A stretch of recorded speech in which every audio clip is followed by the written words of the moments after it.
Hello guys, welcome back to lucky predictions. Guys, మన Telegram గ్రూప్లో ఐపీఎల్కి సంబంధించిన మ్యాచ్ రిపోర్ట్స్ అయితే ఫ్రీగా పోస్ట్ చేయడం జరుగుతుంది. మన టెలిగ్రామ్ గ్రూప్ లింక్ వచ్చేసి డిస్క్రిప్షన్లో ఉంది, వెళ్ళి జాయిన్ అవ్వండి. మన ఛానల్లో అయితే ఫిక్స్డ్తో పాటు ఫ్రీ రిపోర్ట్స్ అయితే పోస్ట్ చేస్తున్నాము. ఈ వీడియోలో ఐపీఎల్లో జరగబోయే 33rd మ్యాచ్ గురించి అయితే పూర్తి అనాలిసిస్ తెలుసుకుందాం.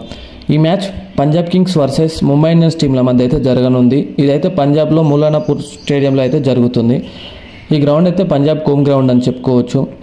ఇప్పటి వరకు ఈ టూ టీమ్స్ అన్న లాస్ట్ 5 మ్యాచెస్లో చూసుకున్నట్లయితే పంజాబ్ కింగ్స్ ఒక మ్యాచ్ విన్ అయితే ముంబై ఇండియన్స్ అయితే 2 మ్యాచ్లు అయితే విన్ అవ్వడం జరిగింది. అలాగే ఈ టూ టీమ్స్ అన్న last 10 matches head to head కనుక చూసుకున్నట్లయితే 5 మ్యాచెస్ పంజాబ్ కింగ్ గెలిస్తే 5 మ్యాచెస్ అయితే ముంబై ఇండియన్స్ అయితే గెలవడం జరిగింది. ఈ గ్రౌండ్లో అయితే ఇప్పటి వరకు 3 మ్యాచ్లు ఆడితే బ్యాటింగ్ ఫస్ట్ చేసిన టీం 33% విన్నింగ్ రేషియో కలిగి ఉంటే బౌలింగ్ ఫస్ట్ చేసిన టీం అయితే 67% అయితే విన్నింగ్ రేషియో కలిగి ఉంది. ఈ గ్రౌండ్ పేస్కి వచ్చేసి 77% అనుకూలంగా ఉంటే స్పిన్కి అయితే 23% అయితే అనుకూలంగా కనిపిస్తుంది. నా అనాలిసిస్ ప్రకారం చూసుకున్నట్లయితే ముంబై ఇండియన్స్ అయితే ఫేవరెట్ అని చెప్పుకోవచ్చు. ఇదైతే నా ఫైనల్ అనాలిసిస్ కాదు. నా ఫైనల్ అనాలిసిస్ వచ్చేసి టాస్ పడిన తర్వాత మన టెలిగ్రామ్ గ్రూప్లో పోస్ట్ చేస్తాను. ఇంకెందుకు ఆలస్యం, మన టెలిగ్రామ్ గ్రూప్ లింక్ వచ్చేసి డిస్క్రిప్షన్లో ఉంటుంది, వెళ్ళి జాయిన్ అవ్వండి.